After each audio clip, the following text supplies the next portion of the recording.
வணக்கம். பீகார், தமிழ்நாடு, அசம், புதுச்சேரி, கேரளா, வெஸ்ட் பெங்கால் இந்த அனைத்து இடங்களிலுமே தேர்தல் வர இருக்கிறது. ஆனால் பிஜேபி பதற்றத்தில் இருக்கிறது. பிஜேபி இல்லை, குஜராத் லாபி பதற்றத்தில் இருக்கிறது. காரணம், பிஜேபியில் இருக்கக்கூடிய கொள்கைகளை, ஆர்எஸ்எஸ் உடைய கொள்கைகளை மீறி நரேந்திர மோடி அண்ட் அமித்ஷா தன்னுடைய கொள்கைகளை திணிக்கக்கூடிய வேலையை பார்த்திருக்கிறார்கள். அந்த பதற்றத்தோடைய நிலை நீங்க பார்த்தீர்கள்னா, சாணக்கியர் அமித்ஷா இன்னைக்கு மிரட்டக்கூடிய தோணிகள் பீகார்ல இருக்கக்கூடிய வேட்பாளர்களை மிரட்டக்கூடிய, கிட்னாப் செய்யக்கூடிய வேலையை பார்க்க தொடங்கிவிட்டார். வேட்பாளர்கள் தன்னுடைய எஃபிடபிட்டை கூட, அப்ளிகேஷனை கூட நிரப்ப முடியாத அந்த தருணம். இதை நான் கூறவில்லை. பிரசாந்த் கிஷோர் அவருடைய கட்சியை சார்ந்த 14 வேட்பாளர்கள், அவர்களை அமித்ஷா கடத்தி மிரட்டி அவர்களை அந்த அப்ளிகேஷனை நிரப்ப விடாமல் தடுத்து நிறுத்தினார் என்கிற அந்த குற்றச்சாட்டை ஆதாரப்பூர்வமாக பிரஸ் மீட்டை வைத்து எடுத்து வைத்ததற்கான காரணம் என்ன? காரணம் ஆர்எஸ்எஸ். இந்த நாட்டில் ஆர்எஸ்எஸ் உடைய ஷாக்காக்களுடைய எண்ணிக்கை 70,000. 70,000 ஷாக்காஸ் are held in this country. இதில் 1600 ஷாக்காக்கள் வெறும் பீகாரில் மட்டுமே இருக்கிறது. ஷாக்காக்களில் என்னதான் டிஸ்கஸ் செய்கிறார்கள்? ஷாக்காக்கள் வழியாக எந்த விதமான ரிப்போர்ட் வெளிவந்தது?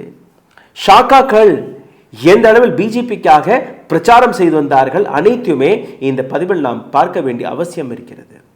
எதற்காக இந்த பதற்றம் என்றால், ஆர்எஸ்எஸ் இந்த முறை முதல் முறையாக பிஜேபிக்காக எந்த விதமான தேர்தல் பிரச்சாரத்திலும் நாங்கள் இறங்க மாட்டோம் என்கிற ஒரு முடிவை எடுத்திருக்கிறார்களா?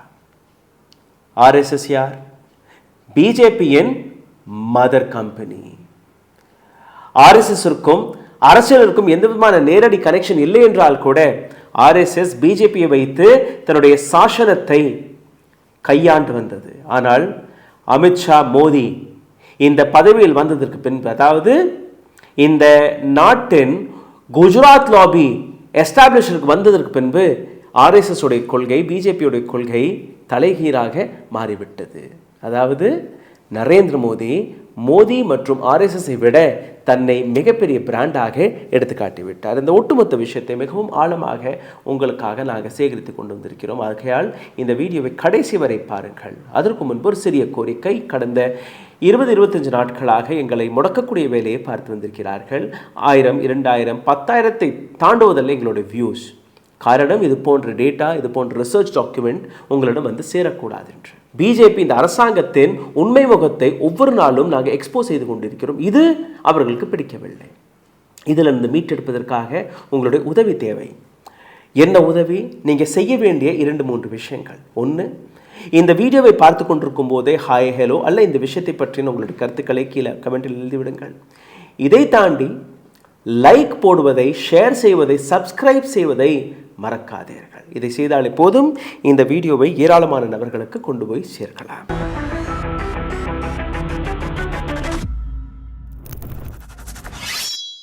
ஆர்எஸ்எஸ் எந்த மாநிலத்தில் தேர்தல் நடந்தால் கூட ஆர்எஸ்எஸ் உடைய ஸ்வயம் சேவக் ஆட்டோமேட்டிக்காகவே செல்ஃப் இனிஷியேட் எடுத்து அங்கே இருக்கக்கூடிய மக்களை சந்தித்து மக்களுடைய பிரச்சனைகளை கேட்டு அந்த கிரவுண்ட் ரிப்போர்ட்டை தயாரிக்கக்கூடிய வேலையை பார்ப்பார்கள்.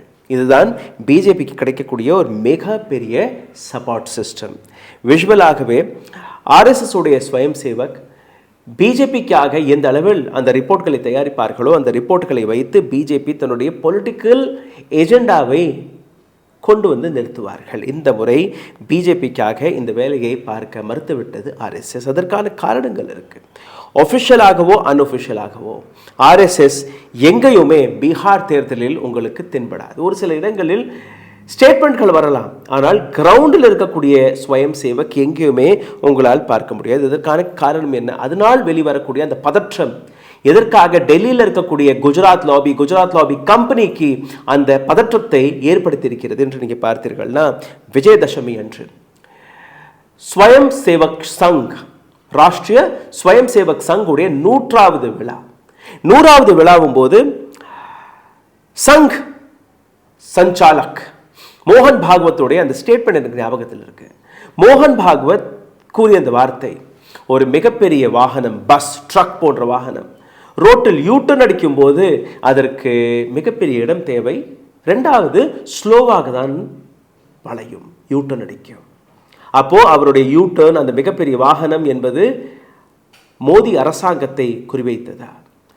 அப்போ அந்த யூட்டர்ன் அடிக்கக்கூடிய அந்த நேரம், அந்த தருணம், அந்த எக்ஸ்பெரிமெண்ட்டை பீகாரில் இருந்து அவர்கள் தொடங்க பார்க்கிறார்கள். பீகாருக்கு அப்புறம் தமிழ்நாடு, கேரளா, அசாம், புதுச்சேரி, வெஸ்ட் பெங்கால், இங்கே இருக்கக்கூடிய மாநிலங்களில் அதே எக்ஸ்பெரிமெண்ட் செய்ய போறார்களா?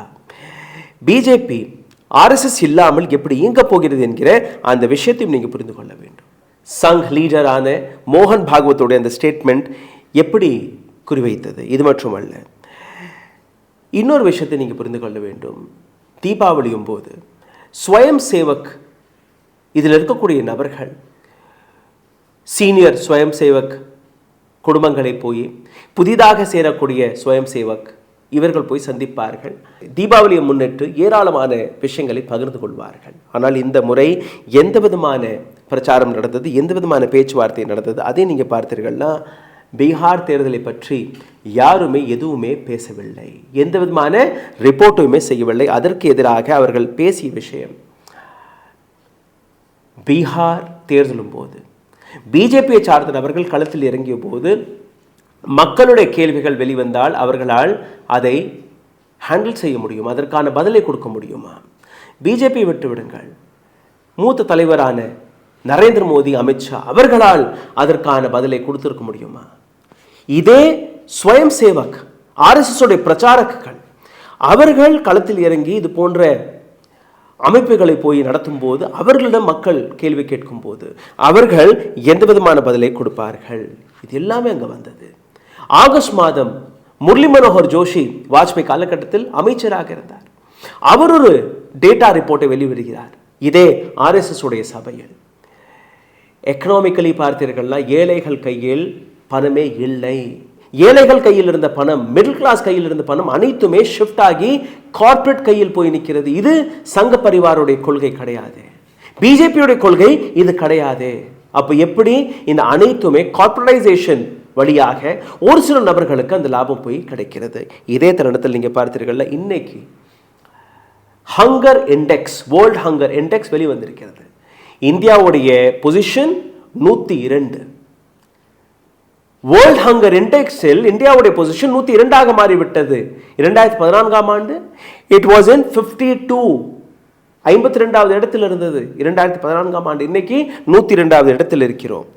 இந்த இடத்துல நீங்க பாருங்க, 2014ஆம் ஆண்டு அந்த கார்ப்பரேட்டோடைய பொசிஷன் இங்க என்ன? இந்த நாட்டின் முதல் பணக்காரர் முகேஷ் அம்பானி, அவருடைய மொத்த நெட்வொர்த் இன் 2014 $18.6 பில்லியன். இன்னைக்கு $109 பில்லியன். ஆனால் ஹங்கர் இண்டெக்ஸில் நாம் 102வது இடத்தில் இருக்கிறோம். அடானியோடைய நெட்வொர்த் 2014ல $7.1 பில்லியன். 2014ல இன்னைக்கு it is $71.9 billion. But where are we? From 52 we went to 102 rank. இதைத்தான் முரளி மனோகர் ஜோஷி அவர்கள் எடுத்து வைக்கிறார். இந்த கேள்விகள், இது போன்ற விஷயங்கள் ஒவ்வொரு ஸ்வயம் சேவக் மனதில் வர தொடங்கிவிட்டது.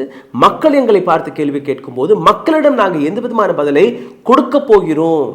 ஆர்எஸ்எஸ், உண்மையான ஆர்எஸ்எஸ் நபர், பிஜேபி, உண்மையான பிஜேபி சார்ந்த நபர்கள் இந்த கேள்வியை கேட்டு மக்களை போய் சந்திக்காமல் இருக்கிறார்கள். மக்களுக்கு முன்பு எந்த முகத்தை எடுத்து செல்ல போகிறோம் என்று. ஜோத்பூரில் நடந்த ஆர்எஸ்எஸ் மீட்டிங், அதை எடுத்து பாருங்கள். ஜோத்பூரில் நடந்த ஆர்எஸ்எஸ் மீட்டிங்கில் Dattatreya Hosabale, vice president of general secretary of RSS, அவரிடமும் இதே போன்ற ஒரு கேள்வி கேட்கப்பட்டது. எந்த விதமான பதிலும் கொடுக்க முடியாமல் எனக்கு உடல்நிலை சரியா இல்லை என்று அங்கிருந்து எஸ்கேப் ஆக பார்த்தார். அதே ஹோஸ்போலே தான் பீகார் சென்று பணம் எவ்வளவு செலவானாலும் பரவாயில்லை, பீகாரில் இருக்கக்கூடிய தேர்தலை நாம் வெற்றி பெற வேண்டும். ஏன்னா அங்க இருக்கக்கூடிய கேடர், ஆர்எஸ்எஸ் கேடர் மறுத்து விட்டார்கள், நாங்கள் வேலை பார்க்க மாட்டோம், எங்களுக்கு இந்த தேர்தலில் ஒரு துளி கூட நம்பிக்கையும் கிடையாது, இஷ்டமும் கிடையாது. This is the same RSS who supported BJP through out. இன்னைக்கு ஆர்எஸ்எஸ் நாங்கள் களத்தில் இறங்க மாட்டோம் என்று கூறுகிறார்கள். இது மட்டுமல்ல, லீடர்ஷிப் எந்த அளவில் கடவுளாக பார்க்கப்பட தொடங்கிவிட்டார்கள். அதாவது பிஜேபி தான் முக்கியம், संघ परिवार தான் முக்கியம், सरकारें आएंगी जाएंगी, देश रहना चाहिए. வாஜ்பாய் அவர்களுடைய வார்த்தை. அரசாங்கம் வரும் போகும், நாடு இருக்க வேண்டும். ஆனால் இந்த இடத்துல அந்த நாட்டை அழித்து ஒரு நபருடைய பிரச்சாரத்திற்காக ஒட்டுமொத்த நாட்டை மாற்றக்கூடிய வேலையை பார்த்து விட்டார்கள் நரேந்திர மோடி. எங்கு திரும்பி பார்த்தாலும் நரேந்திர மோடி. பிஜேபியுடைய அடையாளம் மறைந்து போனது, ஆர்எஸ்எஸ் அடையாளம் மறைந்து போனது. வெறும் ஒரே அடையாளம் மட்டும்தான், which is நரேந்திர மோடி. அடுத்தபடியாக அமித்ஷா. ஒரு சங்க பரிவாரம் 100 ஆண்டுகளுக்கான அந்த அடையாளத்தை அழித்து ஒரு நபர் தன்னுடைய அடையாளத்தை திணிக்கும் போது அந்த இடத்திலிருந்து அந்த விபரீதங்கள் வருகிறது, அந்த பிரிவினவாதம் வருகிறது. அனைத்தையுமே எடுத்து வைத்து இந்த முறை we will not get into Bihar election.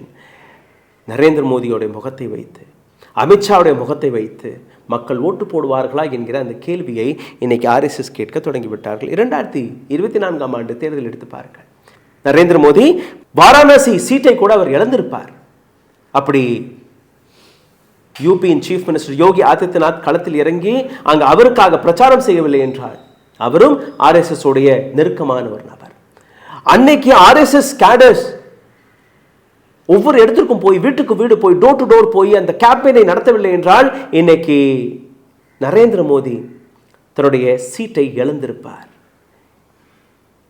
ஒரு காலகட்டத்தில் அதே யோகி ஆதித்யநாத்தை வெளியேற்ற வேண்டும்.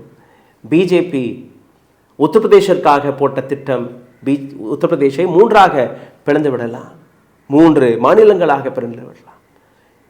இன்னைக்கு அனைத்தையுமே மறந்திருக்கிறார்கள்.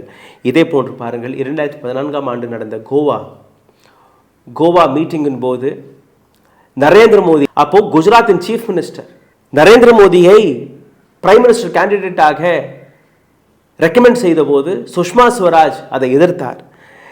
முரளி மனோகர் ஜோஷி அவர்கள் எதிர்த்தார்கள். லால் கிருஷ்ண அத்வானி அந்த மீட்டிங்கிற்கே போகவில்லை. ஏன் போகவில்லை? போயிருக்க வேண்டும், ஆனால் போகவில்லை. இன்னைக்கு நரேந்திர மோடி என்கிற இந்த அடையாளம் எந்த அளவில் இந்த நாட்டை கொள்ளையடித்துக் கொண்டிருக்கிறது அதையும் அவர்கள் பார்க்க தொடங்கிவிட்டார்கள். வன்வாசி கல்யாண் ஆசிரம் சத்தீஸ்கட்ல இருக்கு. இந்த ஒட்டுமொத்த விஷயத்தை நீங்க பார்த்தீர்கள்னா அங்க இருக்கக்கூடிய மக்களுடைய நிலங்களை பறித்து கார்பரேட் கையில் கொடுக்க தொடங்கி விட்டார்கள். அடுத்து ஒரிசாவாக இருக்கும், அடுத்து ஆந்திர பிரதேசத்தில் ஏதோ ஒரு காடுகளாக இருக்கட்டும். அதாவது நாடு முழுவதும் இருக்கக்கூடிய ஆதிவாசிகளை வெளியேற்றி அங்க இருக்கக்கூடிய வளங்களை பறித்து அடானி அம்பானி போன்ற நபர்கள் கையில் கொடுக்கக்கூடிய வேலை பார்க்கிறார்கள். அதைத்தான் பீகாரில் செய்தார்கள். ₹1 ஒரு ஏக்கருக்கு நிலத்தை கொடுத்து அடானிக்கு கொடுத்திருக்கிறார்கள் 33 வருடத்திற்கு. இது எல்லாமே பிஜேபி ஆர்எஸ்எஸ் உடைய அடிப்படை கொள்கைக்கு எதிராக இருக்கக்கூடிய விஷயங்கள். அடிப்படை கொள்கைக்கு எதிராக சிந்தித்து பாருங்கள் எந்த அளவில் இந்த லேண்ட் கிரைசிஸ். அமித்ஷாவிடம் கேள்வி கேட்கும் போது பீகாரில் எதற்காக இண்டஸ்ட்ரியல் ரெவல்யூஷன் வரவில்லை, எதற்காக இங்கே ஃபேக்டரிஸ் வரவில்லை, அதற்கு அமித்ஷா கொடுக்கக்கூடிய பதில் இங்கே நிலம் பற்றாக்குறை இருக்கிறது, அதனால் நாங்கள் ஏஐ வழியாக வேறொரு வழியை தேடப் போகிறோம். உத்தரப்பிரதேசத்துக்கு அடுத்தபடியாக பீகாரில் தான் அதிக விவசாய நிலங்கள் இருக்கிறது, அதிக விவசாயிகள் இருக்கிறார்கள். உத்தரப்பிரதேசத்திற்கு அடுத்தபடியாக கிசான் சம்மான் நிதி பீகாரில் இருக்கக்கூடிய நபர்களுக்கு போய் சேர்கிறது.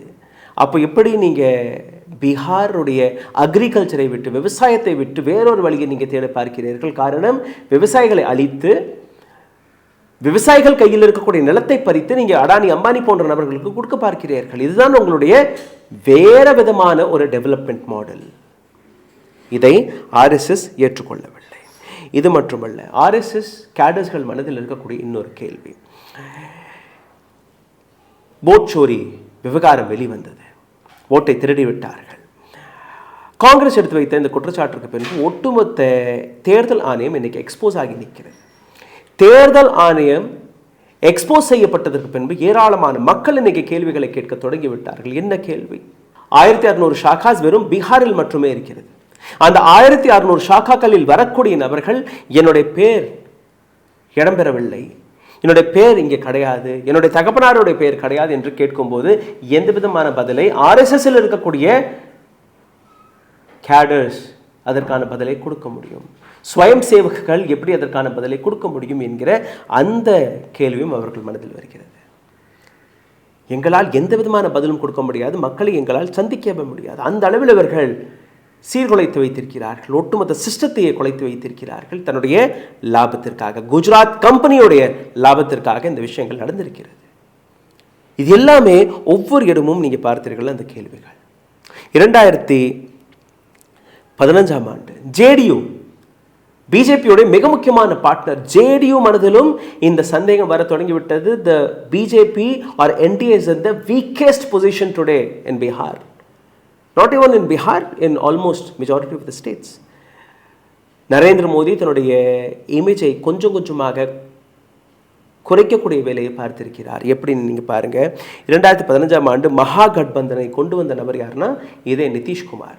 ஆர்ஜேடி, ஜேடியு, காங்கிரஸ் இந்த 3 கூட்டணி நீங்க பார்த்தீர்கள். அப்போ வெளிவந்த ரிசல்ட் 101 சீட்டுகளில் ஆர்ஜேடி நின்றது, அதே 101 சீட்டுகளில் ஜேடியு நின்றது. ஆர்ஜேடிவிற்கு கிடைத்த ஓட் ஷேர் 18.4%. 101 சீட்டுகளிலிருந்து ஆர்ஜேடி வெற்றி பெற்றது. லாலு பிரசாத் யாதவ் 80 சீட்டுகள்.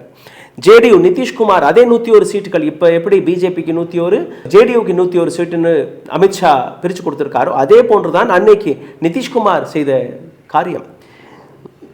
101 சீட்டுகளில் ஜேடியு நின்ற போது 71 சீட்டுகள் 16.8% ஓட் ஷேர் அவர்கள் கிடைத்தது. காங்கிரஸ் வெறும் 41 சீட்டுகளில் நின்றது. 41 சீட்டுகளில் நின்று 27 சீட்டுகள் அவர்கள் கிடைத்தது. எல்லாத்தையும் சேர்த்து பார்த்தீர்களா 41.9% ஓட் ஷேர். மொத்தம் 178 சீட்டுகள் மகாகட்பந்தன் நிதிஷ்குமாருடைய ஐடியா வழியாக கிடைத்தது.